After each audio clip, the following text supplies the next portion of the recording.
like an average team against the T-Wolves. The Nuggets lost by 26 at home Monday night. Lakers management needs to examine how the T-Wolves roster was constructed. It's obvious the Lakers don't have the personnel to deal with the Nuggets. San Antonio Spurs center Victor Wembanyama is the unanimous choice for NBA Rookie of the Year. Wembanyama received all 99 first-place votes. The native of France averaged 21 points, 10 rebounds, and 3.6 block shots. The Dodgers extended their winning streak to 5. They lead the NL West by 5.5. No debates, no speculation, just the info you need. That's your KBLA Sports Minute. I'm Ray Richardson. More news, opinions, and conversation when we come forward on KBLA Talk 1580.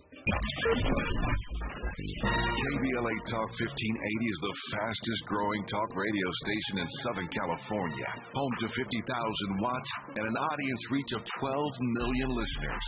KBLA Talk 1580 is a pioneer for black audio content, including our groundbreaking $2 million climate justice campaign and the most loyal, influential audience. According to an independent research study by the polling firm Avitarus, for the second consecutive year, KBLA Talk 1580 is the most trustworthy, reliable, and credible news source for black audiences and beyond in Southern California. Let KBLA Talk 1580 power your advertising dollars. Our omni-channel custom marketing solutions are specifically tailored to connect with your ideal target audience. We leverage audio, podcasts, streaming, digital, social media, and local activations to get your message out to the black community. Get in touch with our advertising team today at advertising@KBLA1580.com. That's advertising at KBLA1580.com. KBLA 1580. We've got your black.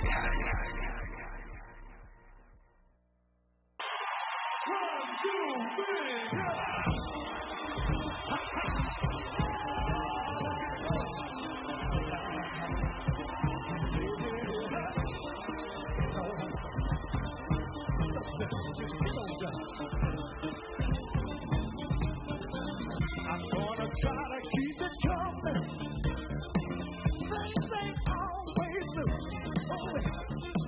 But I'll be alright as long as I can find the groove. Yes, I will. Somehow I know that I can make it. You shouldn't like my style. Don't you worry, I'm gonna be around a while.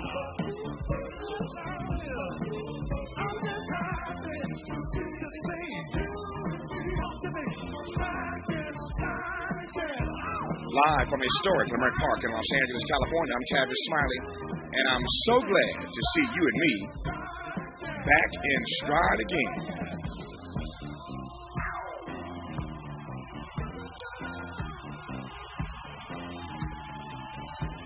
Before we get started with today's show, let me invite you to follow me on Facebook and Instagram at The Real Tavis Smiley and get updates on X, that's formerly Twitter, at Tavis Smiley. By the way, should you miss any part of today's program or want to catch up on previous shows, you can always visit thetavisSmileyShow.com. That's thetavisSmileyShow.com, or wherever you get your podcast, and listen to the Tavis Smiley podcast version of this live program at your leisure. Another great show on tap for you today. In our second hour, noted historian and best-selling author Nell Irvin Painter joins us to discuss I Just Keep Talking, A Life in Essays. It is a new collection of essays spanning art, politics, and the legacy of racism that shapes American history as we know it. Should be a fascinating hour with Nell Irvin Painter today in hour two. In our third hour, world-renowned actor and performance artist Eric Bogosian, who is perhaps best known for his recurring role on the hit TV detective show Law & Order, but he also has authored a number of plays and appears in AMC's Interview with the Vampire. Season 2 premieres this Sunday, May 12th. Eric Bogosian for the hour today in hour three. But in this first hour today, let's talk politics with the national affairs correspondent for The Nation magazine, John Nichols. John, how are you today, sir? I am very good, sir. How are you? If I complain, I'd be an ingrate. I am doing well, and delighted as always to have you on this program. A lot to cover in this hour. Let me jump right in. I suspect I will start with this in part because I'm still scratching my head. When I was on the air yesterday, this story broke initially that Hamas had accepted this ceasefire that had been negotiated by Egypt and Qatar. And by the time I got off the air yesterday, I didn't know what the situation was. Here I am a day later, and I still don't know exactly where we are. But your initial thoughts on, I guess I can put it this way, the false hope of a ceasefire yesterday. Well, look, I don't know if it's a false hope. It was a hope, and I think that there were players who've been pretty sincere about this for a long time. Qatar, especially, trying to get some sort of ceasefire, and this is a critical moment because yesterday, especially even today, things are playing out. But it was on the eve of the assault on Rafah, which is where so many of the refugees have gone, and so it was a very urgent moment, an attempt to stop the fighting before things accelerated. And so it isn't just to ease tensions, it's to actually avert something very, very bad. And so there was a lot of folks who were, hoping on it. Hamas did come forward with, some form of acceptance. At the very least, the hope on that should have been that if Israel didn't accept that, if Israel didn't want that they would say, okay, this is at least progress. Let's keep negotiating. Let's not, advance toward Rafah. Let's kind of try and figure out if we can get someplace. That appears to have not happened. It appears that the Israelis have rejected Hamas's position. And there could be a lot of nuance to that. I'm not trying to make this, pure good guy, bad guy thing. Mm-hmm. It's all very complex. But what I'll tell you is we've ended up in a situation now where it appears that despite all the efforts of Qatar and frankly of Blinken and the U.S. folks, there's not going to be a ceasefire. And the assault on Rafah, which people have really feared for a long time, is actually, if not in progress, coming to be. Yeah. What do you make of the fact that Israel has pressed forward with the assault on Rafah, despite pretty much everybody in the world community asking them, begging them, imploring them not to do so? They obviously have their own rights of self-determination. They have their own agency, and they will do, obviously, as they feel they need to do in their best interest. I'm not naive about that. But it is fascinating that the entire world community has, again, implored them not to do this, and they've pressed forward anyway. How do you read that? Well, I think that you've got to then get into the internal politics of Israel. Mm-hmm. And the thing to understand is that Benjamin Netanyahu, who is the prime minister of Israel and has been basically the permanent prime minister for a very long time, a couple of breaks, but he's been in there for a long time, he's desperate to hang on to his position. He's desperate to hang on to his position for both the standard political reasons, but also he's got a big corruption scandal flying around him. So this is a guy who, I think it's fair to compare with Trump. Mm-hmm. He's sort of a desperate player who's got a lot of legal troubles. He is going to, play every political card he's got. And at this point, he's very, very unpopular. There are mass demonstrations in the streets of Israel opposing him. And so I think that he's determined to maintain a war stance, i.e. to create a impression that he's the guy who is going to see through this struggle, this fight, this war with Gaza or with Hamas. And so I don't think he's likely to back off, no matter what the world says. And it's not because of what the world says. It's because I think the only way that you communicate with him at this point, and I don't think it's going to happen, would be for the countries, particularly the United States, that do provide a lot of military aid, intelligence, as well as other forms of aid, to say, we're just not going to do this anymore. We are not going to it's got to get to that level, if you will, of a suspension of aid, suspension of military aid, especially to Israel. Even then, I'm not sure that Netanyahu would back off, but I know that's something he would hear. I want to talk about, when we come forward, that very notion, a suspension of U.S. military aid. I hear some of you laughing already because that's not likely to happen, right? I hear you. And yet it's worth interrogating, which we will when we come forward with John Nichols of The Nation magazine. You're listening, and I'm glad about it, to Tavis Smiley. This is getting good. Yeah, man. Tavis Smiley continues when we come forward. Hey, Mona Swain here from Target's new YouTube series, My Cart is Full, where we feature Black founders and creators highlighting their connection to our community. As an actor and content creator, I love using my voice to inspire young Black women who look like me. Owned and founded products at Target brings me joy. Together, we are Black Beyond Measure. Learn more at target.com/blackbeyondmeasure. Cookie wants to be a professional wrestler. I'm Cookie Serratos, and I'm 11 years old. She also wants to win all the medals. That's why Cookie and her family make every day count, squeezing out her best with Go-Go Squeeze. Okay, Cookie, let's break for a Go-Go Squeeze. Go-Go Squeeze fruit-on-the-go pouches are a nutritious snack made from 100% fruit with no sugar added. Go, Cookie! Because when you nurture your kids, you squeeze out the best in them. Squeeze out the best with Go-Go Squeeze. Not a low-calorie food. Products range from 11 to 13 grams of sugar and 60 to 70 calories per serving. When you get nachos, tacos, empanadas, spicy queso with jalapenos, Pepto-Bismol's there. Pepto-Bismol provides fast, effective relief from nausea, heartburn, indigestion, upset stomach, and diarrhea. All the things that can happen unexpectedly on vacation. So before you travel, pack the Pepto. Pepto-Bismol. When you have nausea, heartburn, indigestion, upset stomach, diarrhea. Use as directed. Keep out of reach of children. Prescriptions require an online consultation with a healthcare provider who will determine if appropriate. Restrictions apply. See website for details and important safety information. Subscription required. Price varies based on product and subscription plan. Hey guys, did you know there's a generic form of Viagra that works just the same, but is 95% cheaper? And you can get it online? Go to hims.com/joy. Through HIMS, you'll get a free medical consultation, discreet shipping if prescribed, and the process is 100% online. To start your free online visit, go to hims.com/joy.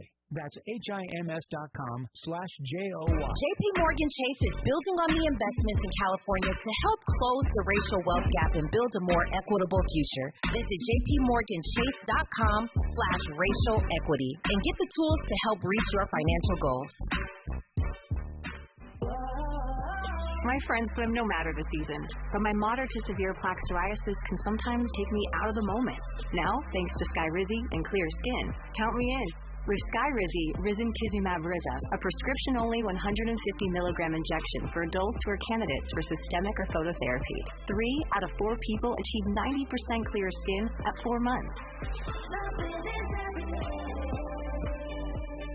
Don't use if allergic to Skyrizi. Serious allergic reactions and an increased risk of infections or a lower ability to fight them may occur. Before treatment, your doctor should check for infection and tuberculosis. Tell your doctor if you have an infection or symptoms such as fever, sweat, chills, muscle aches, or cough, or if you plan to or recently received a vaccine. Thanks to Skyrizi, there's nothing on my skin, and that means everything. Ask your doctor today about Skyrizi, the #1 dermatologist-prescribed biologic in psoriasis, and visit skyrizi.com or call 1-866-SKYRIZI to learn more. Sounds different. This is Tavis Smiley. This is Tavis Smiley in conversation with the National Affairs correspondent for The Nation magazine, John Nichols, who is our guest in this hour. Pleased to have him on. So, John, you were actually, you teed this up for me a moment ago, and I want to go back to it if I can briefly here. And that is this notion that the only thing that could potentially slow, if not stop, or stop, if not slow, depending on how one wants to read it, this offensive into Rafah and who knows beyond by Israel would be a suspension of U.S. military aid. As I said moments ago, I could hear people laughing across the country the minute you mentioned that, because nobody really believes that that's even in the realm of possibility. And yet I want to explore it anyway. I want to interrogate it anyway, because I wonder the following. What would it take? And that's the question I was thinking about moments ago. What would it take? Laughable though it may be in this present moment, what could it possibly take? What would have to happen for the U.S. to ever seriously consider a suspension of military aid to Israel? It's worth at least noodling. What do you think? Well, look, the world is evolving, right? Things change. Our commitment to Israel as a country has deep roots going back to Harry Truman in 1948, but it has evolved and changed over the years. Eisenhower was a much more balanced player in the Middle East, and frankly, George Bush, the dad, with James Baker, held up loan guarantees for Israel back in late 80s, early 90s. And both of those steps had an impact on negotiations, on processes. So it's not unheard of for the U.S. to alter policy as regards Israel. The question is, could that happen in this moment? Joe Biden has given very few indications that would be the case. By the same token, there is a growing level of support in Congress, I think you can say led by Bernie Sanders, to do exactly what you discussed. And so, it is not politically bizarre. It's not beyond the realm of possibility. We have had places in the past where the U.S. has used its relationship with Israel to pressure Israel to move toward peace rather than war. We also have players today, major players in our politics, who are trying to move in that direction. Do I think it's likely? No. Do I think it's within the realm of possibility, the outside realm? Perhaps, because, look, what's happening for Biden right now is a very complex situation. He is at once faced with a moral choice, doing the right thing. The right thing is to try and stop the killing in Gaza. And I think he knows that, right? At least he's given some indications in that regard. But there's also the political choice, and that is that this circumstance as regards Gaza is hurting him politically. And so when you have that intersection of moral and politics, and they both go in the same direction, saying you got to, be tougher with Israel, there's at least some room to push. And I think that's, frankly, that's why you see so many members of Congress speaking up, so many students demonstrating, so much going on, all this churn politically, because it is an effort to influence Biden. Again, do I think it's going to happen? I sadly say no. Do I think that it is reasonable to try and push him in that direction? Yeah, I think it is reasonable. And I will tell you, the one final thing on this is that we don't know exactly what will happen as regards Rafah, but what we do know is that there's a tremendous number of people there. This is the place where all of people have left everywhere else in Gaza. They've ended up in Rafah. It's the border crossing. And so we are really talking in real time about seeing a humanitarian crisis and horror that is at an epic level.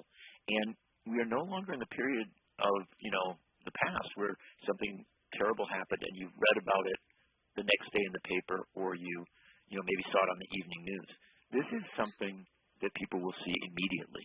They will see it in their feeds on their phone, and that can have a profound impact on sentiments, sentiments of political players and others. I'm thinking as you're talking now about Dr. King in Vietnam, a story that I know well.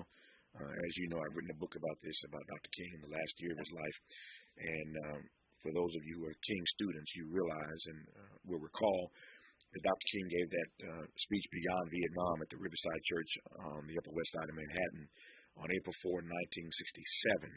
They killed him literally 1 year to the day later, April 4, 1968. And in that speech, there were a number of things that got King in trouble, but he looked at America that night, metaphorically speaking, and said, "You, America," this is a direct quote, "you, America, are the greatest purveyor of violence in the world today."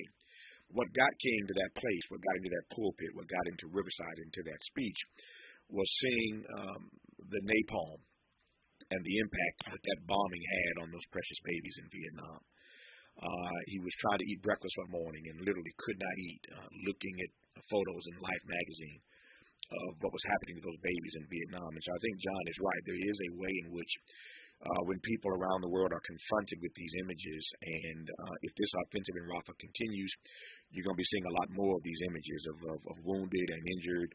But when you see these, and I saw some this morning, as a matter of fact, when you see images of these babies, my sense is that John Nichols may be onto something, that you never know what starts to shift the sentiment. And I shouldn't say the sentiment's already shifted. It starts to shift the politics. Speaking of shifting sentiment, what do you make of the fact that whether or not we can see our way, again, laughable though it may be, this notion of suspending U.S. military aid, even though that Bernie Sanders and others are pushing for that, that may not be happening in real time. But what is undeniable, what is incontrovertible, John, is what you said earlier, that writ large in this country, attitudes about U.S.-Israeli relations have shifted. And I don't think there's any going back at this point. And so the question is, long term, what you make of the fact that we are in a moment, we have been in a moment now for some years now, where attitudes about this relationship between the U.S. and Israel are starting to morph, starting to shift, starting to drift. Pick your word. What do you make of that reality long term? Because that is a fact. Well, it's over. I mean, the change is done. I mean, I think that's the important thing to understand. Mm-hmm. We are in a radically different place as a country, the United States, the body politic of this country, as regards its thinking regarding U.S. relationship with Israel. Doesn't mean that U.S. has become anti-Israel. Doesn't mean that U.S. doesn't want to have a relationship. I'm not saying that. But the belief that the United States should be a more balanced player in the Middle East and that our relationship with Israel should be one of respect but not necessarily deference, I think that has shifted. You look at the polling. It's there. I think that the thing to understand here is that the American people know Israel and Palestine in the current moment. You know, they got all the history and that, but much of the history, for better or worse, is more distant, right? You know, the 73 war, the 77 struggles, Camp David, we can run through the whole list of that, right? You can go back even further to 48 and to the aftermath of World War II.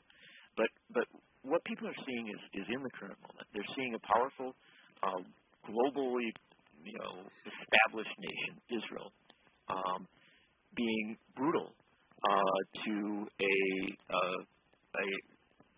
region that is not a part of Israel, but that has been sort of blockaded by Israel. And you're seeing what the International Court of Justice, others refer to as genocide or potentially genocide. And so when people see it in that context, right, that's happened. That's real. And now the question is, can policy catch up to where the American people are at? Joe Biden will not be punished politically if he were to alter his policies as regards Israel, if he were to be tougher with Israel. Now, that's, again, not to say break relations or something like that, but to have a clearer message that, this killing has got to stop, and there has to be a rebuilding of Gaza, and there has to be a peace process, right? There has to be some process that makes Israel secure, but also gives Gaza Palestine justice. That's not radical, I don't think. I think if you sit down you pick any cousin of yours, right? You go for Mother's Day or whatever celebration. You sit around the table and, to the extent that things drift toward politics, if you said what I said there or some variation thereon, I think most of the people at the table would say, yeah, that's what we ought to do. Yeah. So you said something a moment ago that jumped out at me, and I suspect listeners heard it as well. And so let me go inside of this right quick.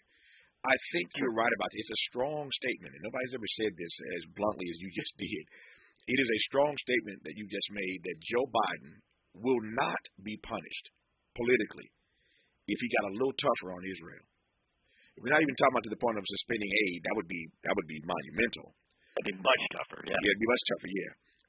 But he will not be punished politically if he gets a bit tougher on Israel. And yet, Joe Biden ain't stuck on stupid. He sees and reads the same stuff you and I see and read every day. I mean, he has a whole communications team briefing him every day on all the polling, all the surveys, all the studies, all the talk radio conversation. He's fully aware that in this moment he is being punished for not being tougher on Israel. So the question is pretty obvious. If he will not be punished politically for getting tougher on Israel, but he is being punished for not doing that in real time, why won't he do it? Yeah, you just spoke a moment ago about your book on Dr. King. And I know you well enough, having sat in the studio with you, been on the radio with you a lot of times, respecting you for many, many years. I know that Dr. King is a touchstone for you. You frame how you think about things going back to April 4, 1967 and 1968, right? That's real in your life. It's something.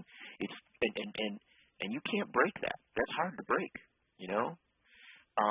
I just want to emphasize, for Biden, he came into politics in the early 1970s, right? He came to Washington at a time when our relationship with Israel was defined in a very clear way, and when, frankly, Israel was attacked at certain times. 73 is an example, right? And so I think he formed a mentality here that despite all of the current information, it's very hard for him to break. And what I'm saying to you is, when I bring up your King book, what I'm saying is, I'm that way too. I have things that happened in my life that are so imprinted, so real, that it's hard for me to say, oh, wow, I've got to think in a different way. I've got to move to a different way of thinking. And I'm not saying you should think differently, and I'm not saying I should think differently, but I am saying, frankly, Joe Biden should think differently. Yep. The other way to read that, use the word deference earlier. Let me be deferential to the president for just a moment here. The other way to read what you just said is that maybe I ought to have greater respect, greater admiration for Joe Biden. It is rare these days to see politicians who will put principle above their politics. Put another way, who will put principle above their reelection. If I'm hearing you correctly, maybe I'm looking at Joe Biden the wrong way. You tell me. Maybe I'm viewing him through the wrong prism. If this guy is this convicted and is holding this firm to his conviction, even though he knows it may cost him a reelection bid, maybe I'm not looking at Joe Biden through the right lens. You tell me. Well, I mean, I think that's a very reasonable assessment you just made, right? To say this is somebody who believes something very, very strongly, and that he wants to hold to it. He thinks it's the right thing to do. And you know what? I think often in politics that's fair to do with people, to say, maybe it isn't all just pure politics. Maybe people do have principles. Maybe they do, have a position that they go to. But what I will tell you is this: that position of not taking a tougher stand as regards Israel in this case, that position is hurting him politically. And you say, well, okay, but his conscience tells him to go this way. Well, I would argue that Joe Biden's conscience goes in many directions. He's got many aspects of his conscience, right? And one of the aspects of it is that his being reelected, at least I think in his view, is a moral duty, right? It's a fight against Donald Trump, a view that Donald Trump as president would be incredibly destructive to this country. And so you have these different concepts that you balance, right? I have deeply convicted in this way, deeply convicted in that way.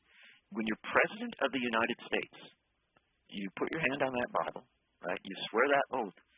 That oath requires you to make really difficult choices, right? And to sometimes balance, one commitment of yours with another commitment, and figure out, ultimately what the right direction for the country is. It's not just for you; it's for the country and the world. And at this point, one would hope, and I think probably is the case, that people who care very much about Joe Biden are sitting with him and saying, you really got to think about this. Yeah.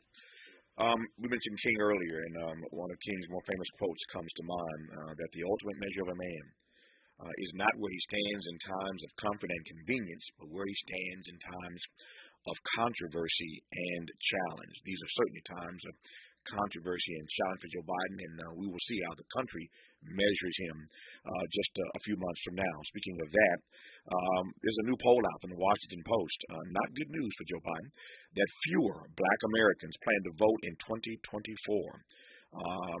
Fewer of us, according to this poll, plan to vote, which means that the cavalry that saved him in 2020 may not be coming to his rescue in 2024. We're talking about the poll from the Washington Post. Stormy Daniels is on the stand, as I speak right now, at least. Stormy Daniels on the stand in the Donald Trump case. The person at the center of all of this is now testifying. We'll talk about that, and what that means with John Nichols. And then, of course, the fallout from these campus protests continue. Columbia, first USC, now Columbia, canceling their main commencement ceremony. So there's that to unpack. A great deal more to cover when we come forward with our friend and brother, John Nichols of The Nation magazine on Tavis Smiley. More of Tavis Smiley when we come forward. Paid for by government.com. Did you know the United States Mint has issued a new Morgan silver dollar coin in proof condition for the first time? Not only that, they are also minted in 99.9% pure silver for the first time ever in history. Coin experts are calling this an amazing opportunity for anyone that knows the enduring popularity of Morgans. But you must hurry. Only 400,000 of these legal tender silver dollars were issued. These first ever Morgan silver dollars are brand new with stunning mirror-like finish, minted by the iconic San Francisco Mint. Call now and you're guaranteed a new first-ever 99.9% pure silver-proof Morgan dollar. To learn more, call 1-800-973-9717. If you order now, you will receive a free coin collector bonus pack, a $25 value, free with every order. Call 1-800-973-9717 now to secure your new Morgan silver dollars before they are gone. That's 1-800-973-9717. I'm Mike Moore. Here's the latest from the Black Information Network. WNBA star Brittany Griner is opening up about her time behind bars in Russia. Griner spent 10 months in a Russian prison after getting caught with vape cartridges at a Moscow airport. The African-American athlete was eventually freed in 2022 in a controversial swap for a convicted arms dealer known as the Merchant of Death. Griner told MSNBC Monday the guards would play games, including trying to get her into the men's cell, which she refused. Nurses in the Washington, D.C. area are finding it hard to make ends meet due to the cost of living, taxes, and other factors.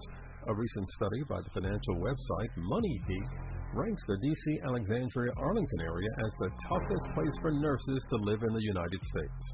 And that's the latest. I'm Mike Moore from your 24/7 news source, the Black Information Network, and BINnews.com. For victims of drunk and drug driving, our grief is unique. But you are not alone. You always have a place at MAD. Call our 24-hour victim helpline at 877-MAD-HELP or visit mad.org. This is the KBLA Sports Minute with Ray Richardson. The Lakers front office needs to be taking notes on how the Minnesota Timberwolves have taken a 2-0 lead against the Denver Nuggets in the playoffs. The Nuggets have 8 straight playoff wins over the Lakers, but they have looked like an average team against the T-Wolves. The Nuggets lost by 26 at home Monday night. Lakers management needs to examine how the T-Wolves roster was constructed. It's obvious the Lakers don't have the personnel to deal with the Nuggets. San Antonio Spurs center Victor Wembanyama is the unanimous choice for NBA Rookie of the Year. Wembanyama received all 99 first-place votes. The native of France averaged 21 points, 10 rebounds, and 3.6 block shots. The Dodgers extended their winning streak to 5. They lead the NL West by 5.5. No debates, no speculation, just the info you need. That's your KBLA Sports Minute. I'm Ray Richardson. More news, opinions, and conversation when we come forward on KBLA Talk 1580. We got a lot to talk about. Race, culture wars, political turf battles, criminal justice, and injustice.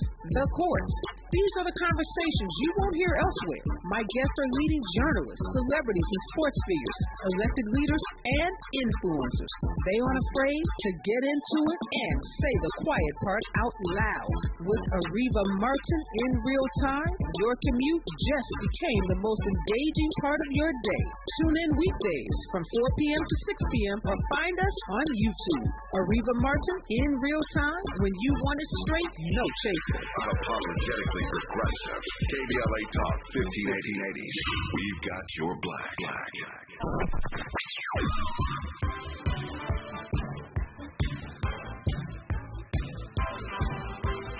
This is KBLA Talk 1580. Talk radio. That's music to your ears. We're unapologetically progressive. KBLA Talk 1580. Sometimes you lose, sometimes you win. Sometimes you try to fit it all in. Sometimes we don't know what's in store. Sometimes we find what we're looking for. Sometimes we're rolling easy and free. Sometimes 1 and 1 makes 2. So much for love along this ride. That's why Nationwide is on your side. Nationwide Mutual Insurance Company and affiliates, Columbus, Ohio. Passion sponsorship means food, healthcare, education, and more for a child in poverty. And there are thousands of kids who've been waiting over a year in their wait. Sponsor a child with compassion today. Text the word radio to 83393. Life can throw unexpected challenges our way. Black families need support. Children require safe, loving, temporary homes. Research shows that children in foster care thrive best when they remain in their own communities. The strength and love within the Black community can provide a sense of belonging. We need your help to consider opening your hearts and homes. Contact fosterlakids.org today or call 888-811-1121. Again, 888-811-1121. Become a foster parent today. Sometimes I struggle to get to sleep. My body stops for the day, but my mind is still running. So I take ZQL. ZQL, the world's #1 sleep aid brand, has a range of non-habit-forming products to fit you and your family's needs. Invest in a great night's sleep for the best you tomorrow. I'm awake and ready to take on anything. Better days start with ZQL nights. Explore our products at ZQL.com. Use as directed. Keep out of reach of children. Without the ones like you, who work tirelessly to keep things running, everything would suddenly stop. Hospitals, factories, schools, and power plants, they all depend on you. No matter the weather, emergency, or time of day, you're the ones who get it done. Supplies. Count on real-time product availability and fast delivery. Call, click Grainger.com, or just stop by. Grainger, for the ones who get it done. Ready to re-examine your assumptions and expand your inventory of ideas? More of Tavis Smiley coming your way right now.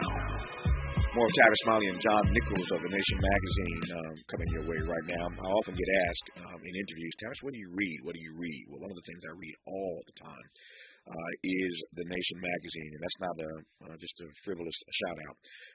It is one of those periodicals that I am empowered by regularly, and so it's on my reading list, and I highly recommend you consider reading it, particularly in these difficult times in this election season. I recommend reading The Nation. There's a lot of great stuff in there, and none better on staff there than John Nichols. Always delighted to be in conversation with him.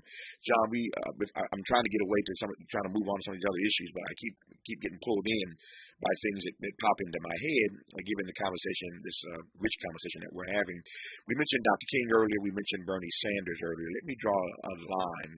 Both of them progressive in their politics, in their views, in the way they see the world, but obviously some distinct differences. And here's one of them. Bernie Sanders, as you know, you wrote a book with Bernie Sanders. So Bernie Sanders said that Gaza may be President Biden's Vietnam. That's Bernie Sanders.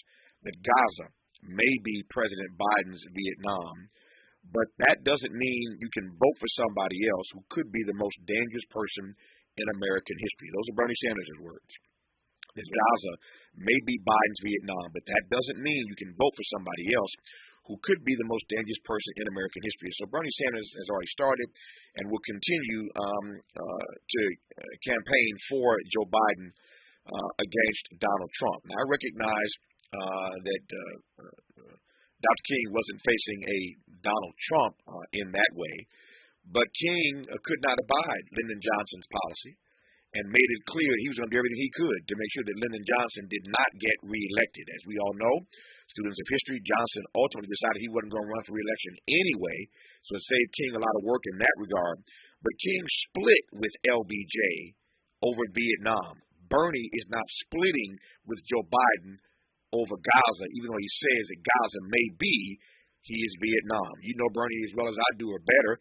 Can you explain that for me? Sure. I mean, I think we've got two things in play here, both of them important. Number one, different figures, different players. Remember, Dr. King, if you read the histories and you read the biographies, Dr. King, for all of Richard Nixon ended up being the Republican candidate in 1968. For all of Richard Nixon's later problems, Watergate, everything we know about him, and boy, there's a lot. I'm not a big Nixon defender. But King had a relationship with Nixon. He had met with Nixon many times. Back in the Eisenhower days, he felt that Nixon was the guy in the White House who was most welcoming, often, when civil rights people came to the White House, right? So, very different game. You know, even though, again, here, I'm not here trying to defend Richard Nixon at some fundamental level. A very different game when you're looking at the Republicans of 1968 with the Republicans of 2024. Okay? Yep. So that's the first thing, number one. Number two, I think you do have the value, the benefit of history. And in 1968, of course, King was murdered before that election. We don't know where King would have come down, or what he would have thought, once Johnson stepped down and then the Democratic nominee became Hubert Humphrey. whether King didn't usually make endorsements, so I don't anticipate that. But what he would have thought about that. Sure. So we don't, we can't really say that. But what I can tell you is this: there's a lot of people now. When you look back at that '68 choice between Nixon and Humphrey, and you say, boy, in '68, didn't want to vote for Humphrey because Humphrey was an extension of the Johnson administration, stuff like that. Boy, in hindsight, you think, well, here's Humphrey, big committed supporter of civil rights, big committed supporter of the war on poverty, big committed supporter of, higher education, real liberal on most things. And also an evolving guy in Vietnam. Toward the end of that campaign in '68, he was talking about, stopping the bombing, getting the troops out. And so in hindsight, it looks like Humphrey would have been a much better choice than Nixon when all was said and done. Yeah. And I think that Bernie Sanders has lived a good long life. I think a little of that hindsight makes him say, yeah, maybe don't be so casual this time. Yeah. Right? Don't think that it's going to turn out okay because maybe it didn't turn out so well. Nixon didn't end the war in Vietnam. Nixon did cut back the war on poverty. Nixon did launch, the Southern strategy, the backlash strategy, stuff like that. So maybe hindsight tells us that there is an argument for making the tough choice and backing a Democrat that you're dissatisfied with, but that might be better than the Republican. No, it's novel to think about, and I'm glad I have you on at this moment to sort of just check my own thinking about that. Because again, King had a very different approach than Bernie Sanders has, and yet I acknowledge that King wasn't facing a Donald Trump in that way, at least not politically. We know all the white supremacy and all the Jim Crow and the Jane Crow, but in that particular instance, he was not up against a Donald Trump, and I take your point. There's more I could say or want to say about this, but I'm looking at this clock here, and I want to move to some other issues right quick before I lose you at the top of the hour because you and I are having some fun here. But I got to move. I enjoy it more than you do, trust me, just as much. Give me your top line. I want to move through a number of issues here, so we're round robin here. Give me your view on the fallout from these campus protests. We saw the news yesterday that Columbia, after USC has now canceled its main commencement. These students have really caused a bunch of havoc, and I think it's kind of funny in some ways to watch the institutions genuflect in the way that they are. But what's your view of this fallout from these campus protests? They aren't covered well. I mean, I'll tell you that. So much of the coverage presents them as this chaotic, dangerous way. It's pretty negative coverage, I think. Mm-hmm.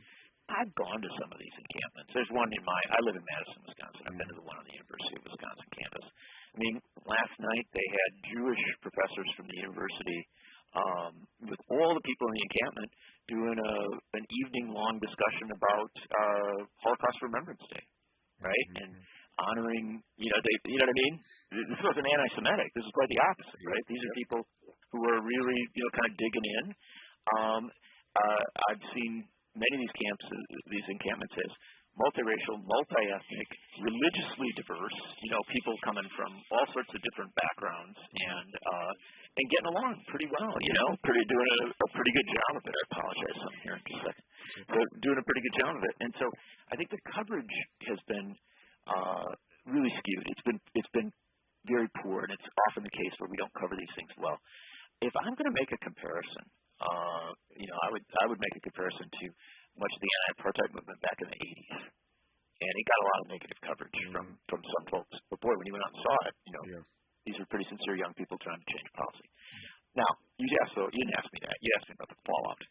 The fallout is I think, complex because I think that at this point it does two things. Number one, it does sometimes look chaotic, and there are things happening at Columbia and places like that people see as, wow, that's maybe beyond the pale. That's more than I want to see, right? And so some people have a negative attitude toward that. At the same time, I think it feeds into the general churn around this Gaza stuff, the stuff we've been talking about for this hour.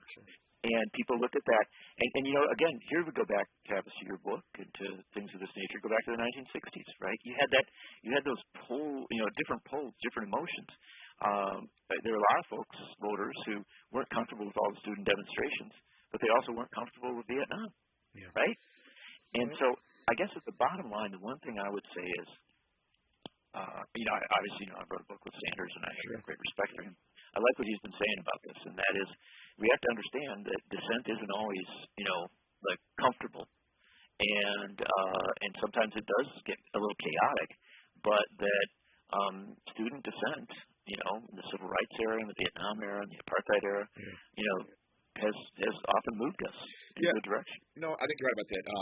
I just think that the problem with Joe Biden is that other progressives aren't going to see it the way Bernie Sanders sees it. With all due respect to Senator Sanders, who I love and adore, but he is going to campaign for Joe Biden anyway. Never mind the fact he believes that Gaza may be his Vietnam. Other progressives ain't going to see it that way. And in swing states like Wisconsin, where you live, where we're now heard as of yesterday on WNOV in Milwaukee, in swing states like Michigan, where we're also heard, they're not going to see it that way. I digress for now. More with John Nichols when we come forward on Tavis Smiley. You're listening to Tavis Smiley. Ranked number 45 on the Heavy 100 list of the 100 most important radio talk show hosts in America. What is dedication? My biggest fear in the middle of my addiction was that my kids wouldn't have a father. And I started thinking, you know what? This isn't my story. I definitely had to become a better man to be a better father. It's important to me that my kids are empowered and truly believe that if they can think it, they can do it. That's dedication. Visit fatherhood.gov to hear more. Brought to you by the U.S. Department of Health and Human Services and the Ad Council. Joey from Vermont, a farmer trying to get through the winter. Adriana from South Carolina, a single mother living paycheck to paycheck. Liam from Ohio, an injured father struggling to provide for his family.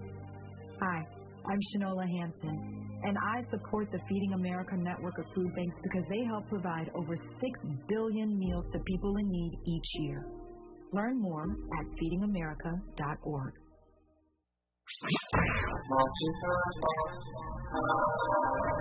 Hi, it's Tavis Smiley. First, thank you for your support of KBLA Talk 1580. We deeply appreciate you. So, I get asked all the time, Tavis, when are you going to bring back that State of the Black Union symposium you used to do? You know the one where you had all those black intellectuals on stage every year and everybody watched all day live on C-SPAN? Yeah, I know the one. Let's bring them back. Well, I am pleased to tell you that if you go to KBLA1580.com right now, you can sign up to be in the audience here in Los Angeles when we go back live on C-SPAN with a stage full of black thinkers and influencers for a historic conversation. America has never seen a stage full of black folk talking about the urgency of now. Climate justice, climate equity, climate resilience. It's going down Tuesday, June 18th, 4 to 7 p.m. at the California Science Center in Exposition Park. Admission is free, but you must register at KBLA1580.com. Once we reach capacity, you'll have to watch us on C-SPAN. But if you want to be in the room when we go live from Los Angeles, Tuesday, June 18th, head to KBLA1580.com right now to reserve your seat. Caring about the climate, caring about the community. With KBLA Talk 1580, we've got your black. Have a deep up today.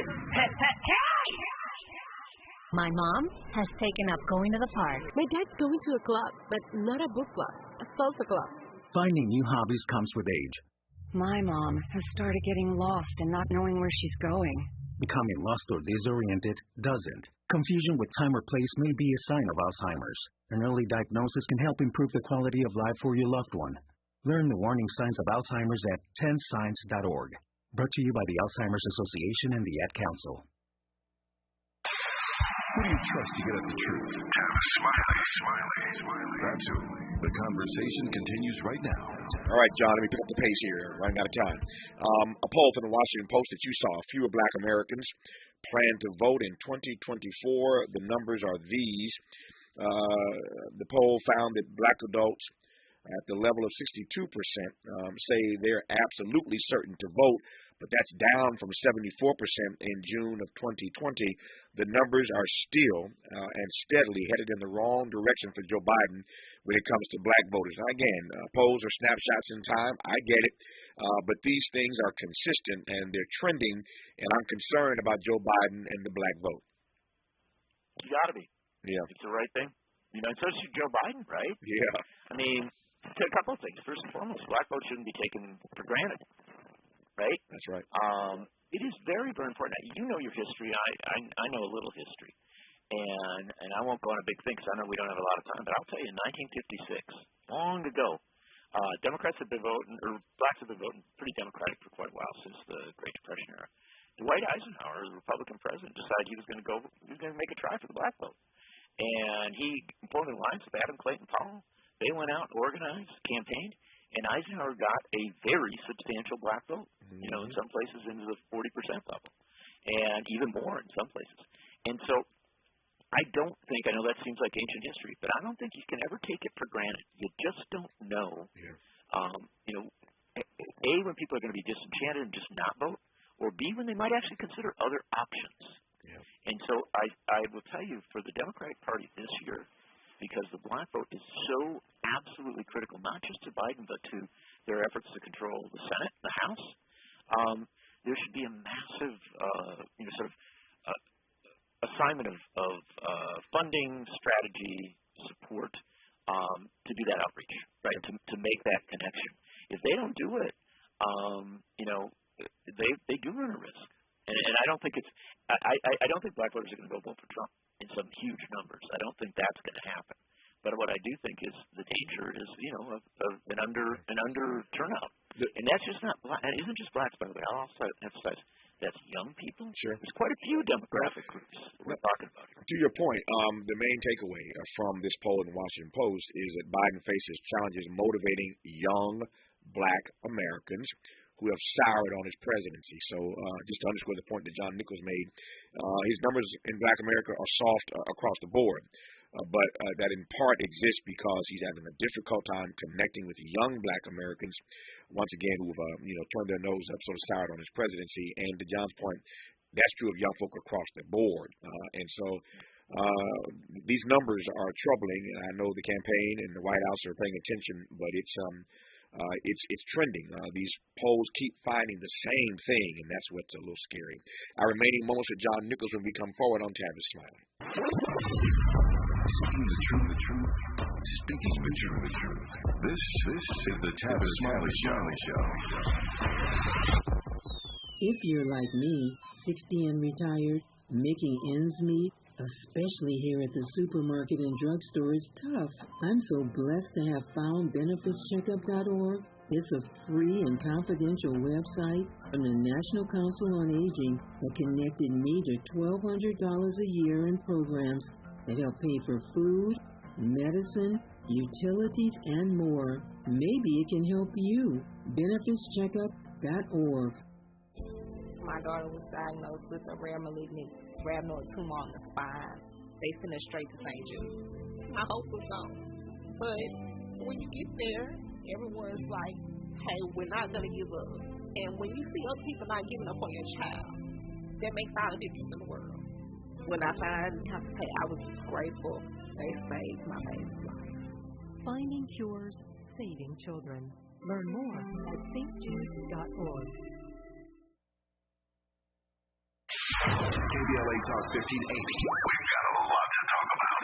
KBLA Talk 1580 reminding you that we keep us safe. Pro Football Hall of Famer and urban peace pioneer Jim Brown believed in just that. So he founded the Amera I Can Foundation for Social Change in 1988, focusing on at-risk and high-risk youth in underserved schools and juvenile detention facilities, as well as adult incarceration and reentry initiatives. The core of the Amera I Can program is its 15-chapter life skills curriculum. Mastery of these skills allows individuals to meet their academic potential, conform their behavior to acceptable societal standards, and improve the quality of their lives by equipping them with what they need to confidently and successfully contribute to society. Today, the foundation is led by its president, Monique Brown, who has been actively involved in the organization for more than 25 years. The Amera I Can Foundation continues its work in memory of its founder, actor, philanthropist, and NFL legend Jim Brown. To get involved or make a donation, please visit AmeriICanCommunity.partners.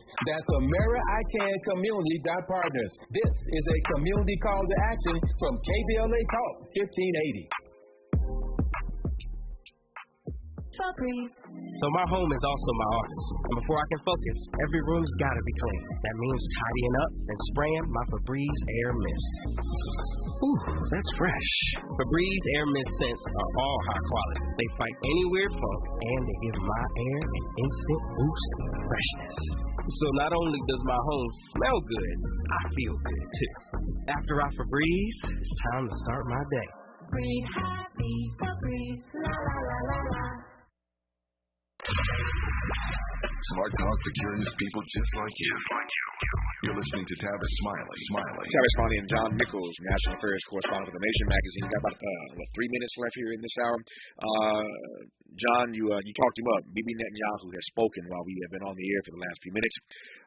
He has said publicly that this ceasefire proposal that Hamas agreed to was a sabotage attempt. That is his word. That it was a sabotage attempt by Hamas. I quote now from the Prime Minister of Israel. We have already demonstrated in the release of previous captives that military pressure on Hamas is a necessary condition for the return of our captives. Close quote. A quick comment on that, and I'll close with two other things right quick, John. Look, in any kind of situation like this, you're always going to have a leader who says, the only way we're going to get through this is through a military response, right? He may believe that. Whatever his stance is, he is part of a world, and that world includes Palestinians in Gaza. It also includes Europe, the United States, other parts of this planet, Africa, and the only way you're going to get Netanyahu to back down from that position, to back away from that position, is for the rest of the world to make it very, very clear that's unacceptable. Even that may not be sufficient, but it's not an excuse not to say that he's wrong. Yep, I hear your point. That's hard for some people to wrestle with, but I hear you loud and clear. You mentioned earlier in this conversation, you made a comparison between Donald Trump and Bibi Netanyahu. Bibi trying to hold on to what power he has left, given all the corruption swirling around him. Donald Trump trying to get back into the White House to stave off all the corruption charges, all the illegalities that he is facing. As we've been talking, Stormy Daniels has been on the stand. I don't even know what to ask here, but maybe there's no question. I'm glad you don't know what to ask about that. I'm not sure what to say. But I will tell you. Yeah. Look, at the end of the day, there's a lot of people who, think this somehow helps Trump. That makes him look tough or whatever. It doesn't. Yeah. The fact of the matter is, someone's competing for the presidency of the United States as a porn star testifying about their relationships. That's not good. And I think it does cause. I think all these trials are difficult for Trump. I think they make his chances of getting elected harder. In the 60 seconds I have left, let me ask you the same question I asked one of my guests yesterday. Given that the judge found him in contempt of court yesterday for the second time, scale of 1 to 10, what are the chances that Donald Trump violates the gag order again and ends up, at least for a night, if not more, but at least one night in jail? Scale of 1 to 10, what do you say? 10 that he violates it, ends up in jail 1. Wow. So you think we don't hold our powerful to account too much in this country. I hope I'm wrong. Yeah. I'd be delighted to be wrong about that second part, but I will tell you, I've covered politics, and so have you, my friend, for a long time, and I know that they're very cautious about putting rich and powerful people in jail. So you think for all his words, for all his protestation, the Judge Merchan is just posturing? Oh, no. No, I don't think the judge is posturing at all. I think the judge is serious. Yeah. But remember, before you necessarily go to jail, there's an appeals process, right? I got you. And so my gut instinct is, it's not that this judge isn't serious. I think this judge is very serious. I'm fascinated by this judge. Right. But I'm going to tell you that the overall process, I sadly report, still tends to err on the side of the rich and powerful. He is among the best. I'm always thrilled and delighted to be in conversation with John Nichols. I learn every time I talk to this brother. He is the National Affairs correspondent for The Nation magazine. John, I appreciate you. I'll talk to you soon, my friend. All the best to you. It is such an honor to be with you, my friend. Stay strong. Thank you, sir. More of Tavis Smiley when we come forward. KBLA 1580 Santa Monica. I'm Mike. In a controversial swap for a convicted arms dealer known as the Merchant of Death. Reiner told MSNBC Monday